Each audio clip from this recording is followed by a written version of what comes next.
Welcome everybody to Service Drive Revolution, the home for anybody with a service drive. I'm Chris Collins, and please say hello to Christian Lafferty. Hello, everyone. Christian, how are you doing? Great. You know what we're going to talk about today? Let me tell you what we're going to talk about today. Why you can't hire techs. That's going to be the subject today. We also are going to play my new favorite bit, Would You Rather, and we're going to take a question from the audience. If you have a question that you would like Christian and I to answer on the show, don't forget the number is 8333-ASK-SDR.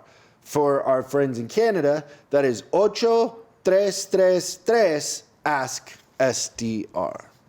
There are a lot of people in Canada that are extremely confused right now, I would say. They need to learn Spanglish.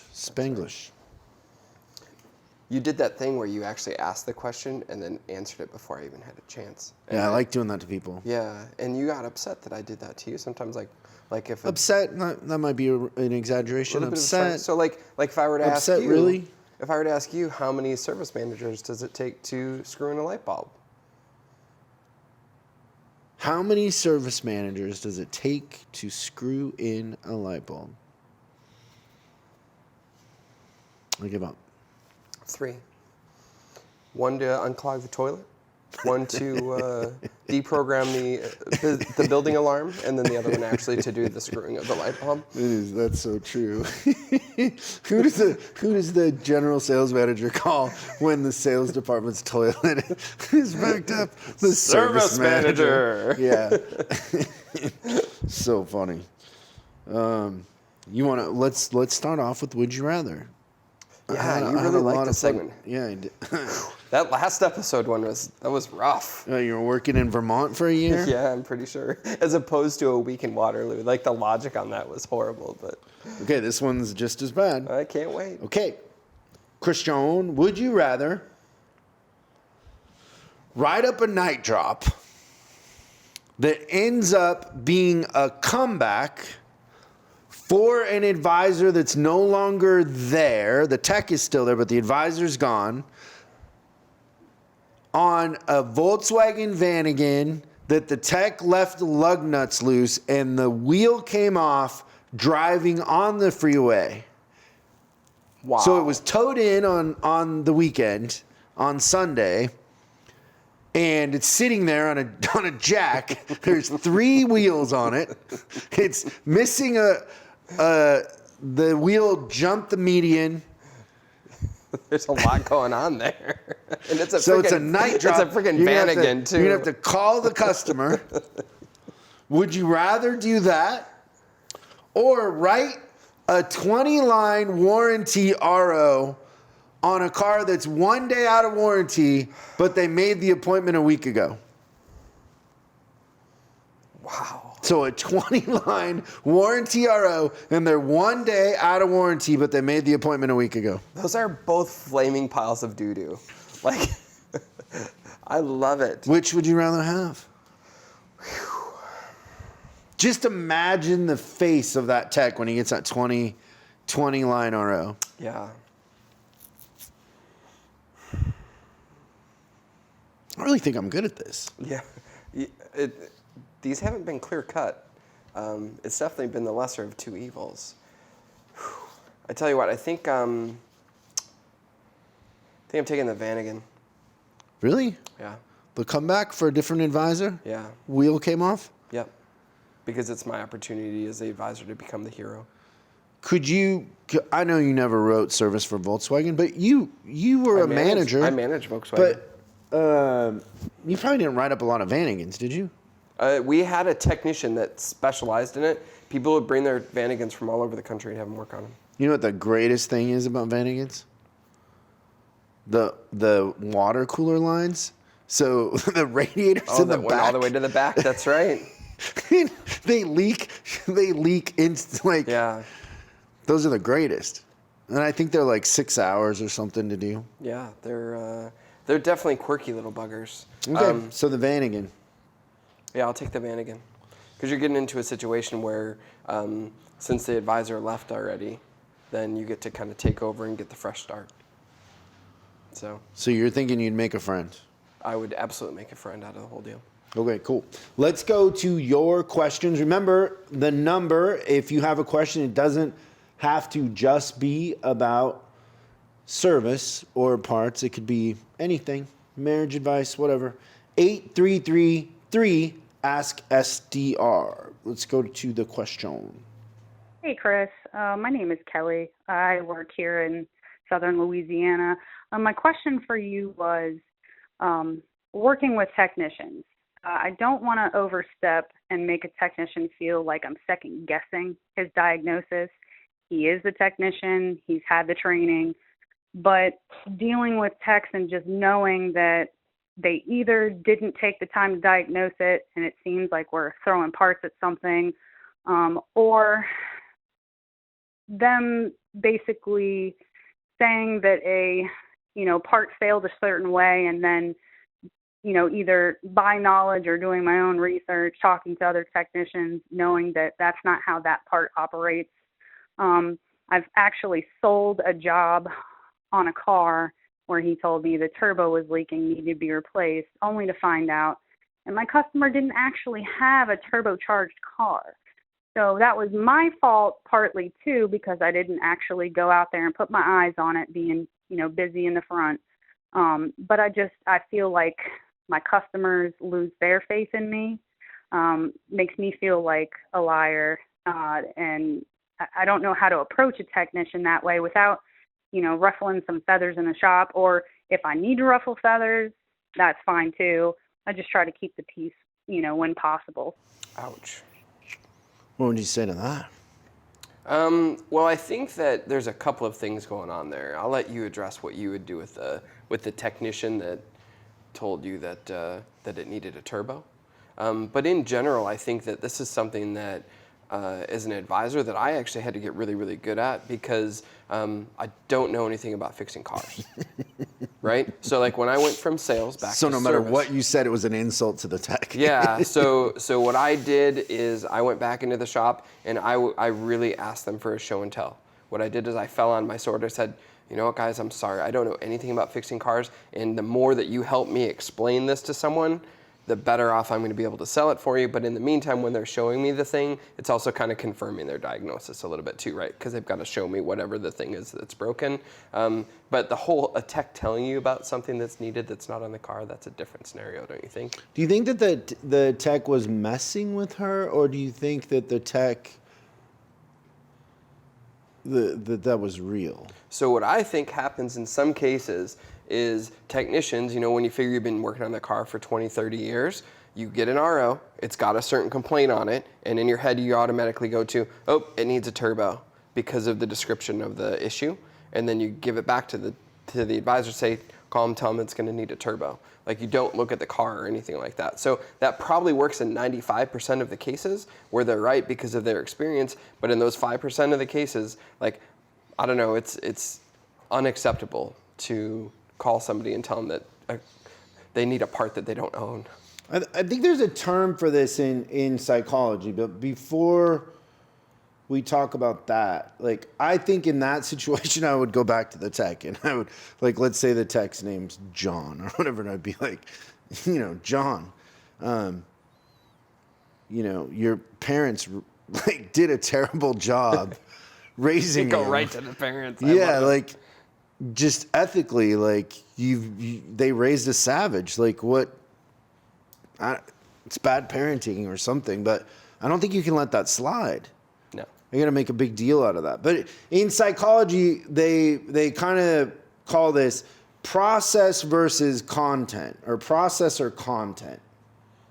And so, let's say, for example, like, have you ever been in a situation where you're with your significant other and they ask you, like, honey, do I look fat in these jeans? Yes. Trick question. You said yes, or you've been in that situation? Yes, I've been in that situation, and yes, I said no. You said no? I did. So why did you say no? Because yes is what they don't want to hear. But the truth is that maybe it did look big, So Yeah. the content, the truth is the content, right? Yep. The truth is the actual, yes, you do look kind of thick, which now is kind of a cool thing, Yeah, it's funny how yeah. right? Yep. But the process is where people get messed up. So in that situation, like oftentimes you're arguing with somebody and you're right in the point that you're making, but they don't like the way you said it, or they don't like the way it makes them feel. Right. And so the process is the problem, not the content. Does that make sense? Yeah. So it's how the information is being exchanged and how the other person feels about that exchange. Really, it has nothing to do with the actual conversation. Okay. So you got to understand that in that scenario, you're kind of alluding to this. They don't really want the truth. No. And so I think when you're dealing with technicians, you got to understand that it's the process, not the content. And so how you approach the technician and what you're doing for them. So say, for example, if I go to a technician and I'm like, hey, I don't understand that, but I want to make sure that I get you as much time as I can. It's all about them. Now I flip the process and the content is important. Yeah. But if they don't appreciate the content and they think I'm just wasting their time, or they have an ego and they're kind of a pain in the ass, then the content doesn't matter, right? Yeah. 'Cause Does that they're make just- sense? They're just fighting to win at that point. And so It it's very doesn't matter. much in the frame and how you handle the process. And so making it to their benefit and that you're trying to protect them or trying to save them time. So say you go to a technician and you're like, hey, I want to understand this because I don't want to write this wrong. Or I want to make sure that you get paid under warranty for this. Or those little things I've found make them open up and they're your best friend. Mm-hmm. But if you just come to them and you're like, hey, show me that. Yeah, A lot of them are super believe you. insecure and it's like, well, why? You don't trust me? Right. So you have to manage the process with technicians often and make them feel like it's to their benefit. Yeah. So maybe it's kind of like saying, instead of saying, yes, those jeans make you look fat, I want to make sure these jeans fit you right. Or saying like, what, are you trying to have a big butt like Kim Kardashian or? Right. Which is the in thing. Yeah. So Yeah. you can manage the process. Definitely manage the process. And coming at it in an accusatory manner, I've never seen that really work with technicians. I think that's the thing as an advisor, like the technician has to be your biggest fan in order for the thing to work really, really well. I mean, I often thought like, thank God these techs don't talk to customers because they're mean. Sometimes. Like they were very mean, you know. But the thing is I'm sure they see like when I was an advisor, a young kid, and I'm making money and like all, there's maybe more glory in being an advisor sometimes. Like the techs don't get enough credit, even though they should get all the credit, they don't. And so just the way the process is in a service department, they're in the back, they get blamed for a lot of stuff. And so it's just the nature of the business that we should be aware of and try to change that. Yeah, for sure. Showing gratitude to technicians is a really, really good way to kind of get little things like this solved. They have to know. In answer to your question, Kelly, is manage their feelings, but get to the point. Like that's unethical, and I'd be very clear that that's unethical, and it's not something that should be allowed. And I mean, I hope that you don't work for a place that's okay. Yeah, and I don't think most places are okay with that. I feel like what happens is sometimes we'll sweep it under the rug and it doesn't get to the right people. But so we hear this a lot, Christian. Why can't they hire techs? I can't hire techs. That's what we hear. Yeah. Over and over and over again. Have we ever ran into a situation where we can't hire techs? Nope. It's never happened, right? But the predominant belief in the industry is that they can't hire techs. That's very true. If you're listening to this, Christian's eyebrows just went. What does that mean? What does it mean if your eyebrows go up? Yeah. It's some sort of expression. I don't know. Yeah. It's so funny, like when we're talking now, I'm really cognizant of like what I'm doing, and then I want you to tell me whatever it is that I'm doing. What does it mean? Because I'm a trained assassin. Yeah. So let's talk about why people can't hire techs. Mm-hmm. So the first reason I believe that people can't hire techs is because they're saying they can't hire techs. So the mindset portion of the whole thing. And so if I say to you, you can't hire techs, what is that in NLP? What do you call that? A preconception? Embedded command. Yes. So I'm saying I can't hire techs, then I can't hire techs will become reality. So the first thing to do is start saying I haven't figured out yet, or I'm going to figure out. Yep. But saying I can't, you won't. It's the nail in the coffin.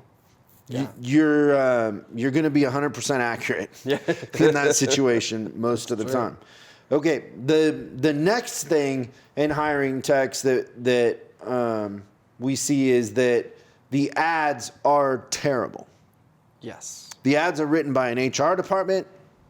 There's something to the effect of the job of a technician is to fix cars and 401k and bullet points. Yeah, bullet points of Insurance. Everything the tech already knows. Right. It's not appealing.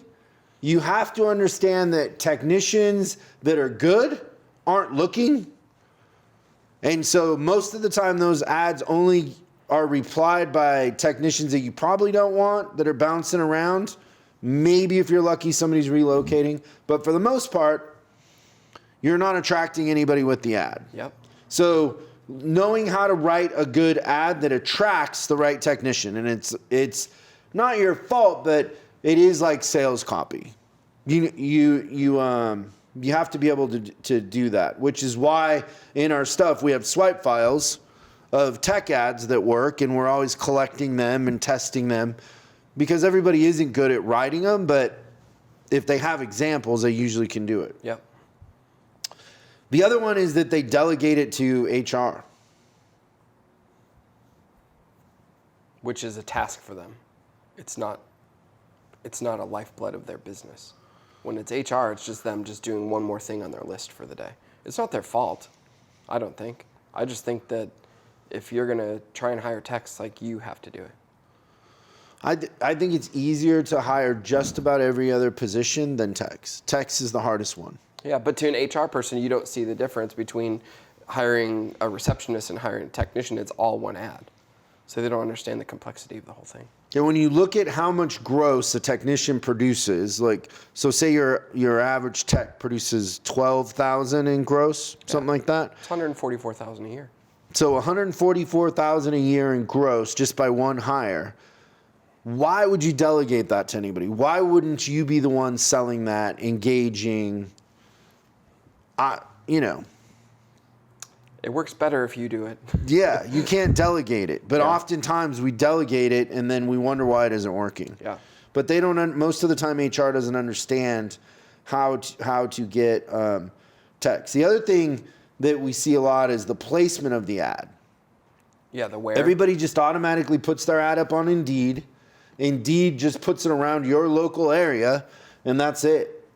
And it's not, unless somebody's searching specifically for your town, it's not going to come up. And even within, if you don't have certain keywords in there, then it doesn't come up when they're searching. You have to kind of guess what they're going to be typing into the search. Where you run the ads, all of that matter a lot. So Christian and I were talking, and I think what we're going to do coming up is we're going to do a thing in Facebook where, for however long it takes, but I think it'll take about 6 weeks, we're going to go through how to hire technicians. And anybody in our coaching group can jump on there. We'll fix your ads for you. We'll coach you. We'll kind of teach you how to do it. But we're going to go through the steps of how to recruit techs, because I don't know that there's anything more important to be good at in the next 5 years than hiring techs. It's going to get harder and harder. We're losing 2 for every new one coming in to the industry. And so I think that would be a fun thing to do like a weekly thing where we just get on Facebook Live and we go through, hey, this week we're going to talk about the ads. This week we're going to talk about placement, that sort of thing. Yeah, it's like an accelerated masterclass, right? Yeah. That's pretty cool. I love that. I love this idea. So watch out for that, but that's gonna be something we're going to be doing coming up. Anything else? Well, I think that this is just like a little nugget that I want to give people. When we're talking about putting ads out, and this is one little tiny trick. So let's say that I'm trying to recruit a technician from another place, okay? And I like the look you're giving me like I'm going to joke on this, but it's not. It's great. So how many service managers does it take to screw in a light bulb? 3.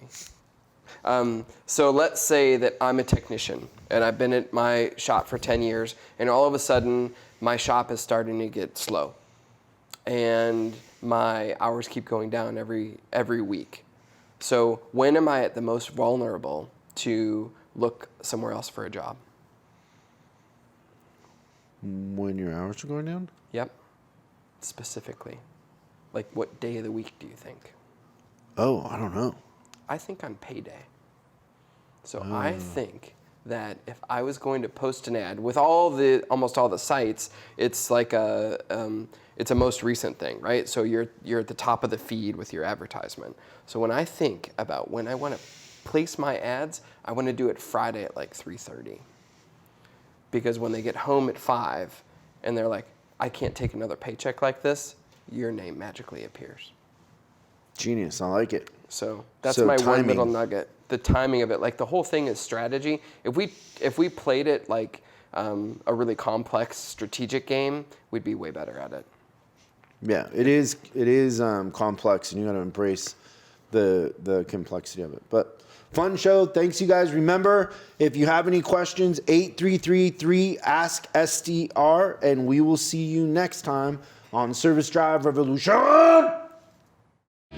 Thanks so much for watching this episode of Service Drive Revolution. We're uploading new stuff every day, so make sure you subscribe and click the bell icon so you don't miss out.